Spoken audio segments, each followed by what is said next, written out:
Hi friends, welcome to my review. నేను మీ శివకృష్ణ వేముల.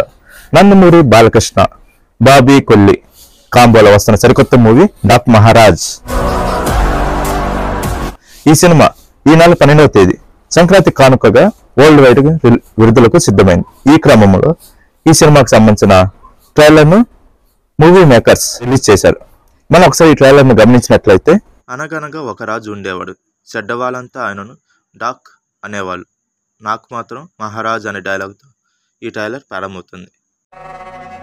అనగనగా ఒక రాజు ఉండేవాడు.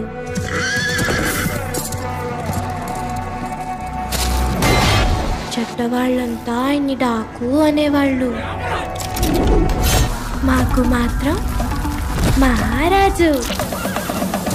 అయితే ఈ సినిమాలో బాలకృష్ణను ఉద్దేశించి సినార్ చెప్పే ఇక్కడ కింగ్ ఆఫ్ జంగల్ అనే డైలాగ్తో పాటు ట్రైలర్ చివరిలో వచ్చే మైకేల్ జాక్సన్ డేంజరస్ డైలాగ్ కూడా ఫ్యాన్స్ని ఎంటర్టైన్మెంట్ చేసింది. ఇక్కడ కింగ్ ఆఫ్ జంగల్ ఉన్నాడమ్మా. మొత్తానికి బాలకృష్ణ యాక్షన్ డైలాగ్స్ కొనేలా ఉన్నాయి. ఇంకా ఈ సినిమాలో ప్రజ్ఞా జైస్వాల్, ఊర్వశి రౌతేలా, శ్రద్ధా శ్రీనాథ్ కీలక పాత్ర నటించగా, బాలీవుడ్ నటుడు బాబీ డియోల్ విలన్ పాత్రను పోషించాడు. మరోవైపు డాక్ మహారాజ్ ట్రైలర్ ఫుల్ పటాసుగా ఉంది. అంతేకాకుండా తమన్ అందించిన బీజియం ఓ రేంజ్లో కూడా ఉంది. యాక్షన్, ఎమోషన్స్ ఇలా అన్నీ సమానంగా ఉన్నట్లు అనిపిస్తుంది. అంతేకాకుండా ఈ సినిమాలో బాలకృష్ణకి మంచి ఎలివేషన్ సీన్స్ కూడా పెట్టారు.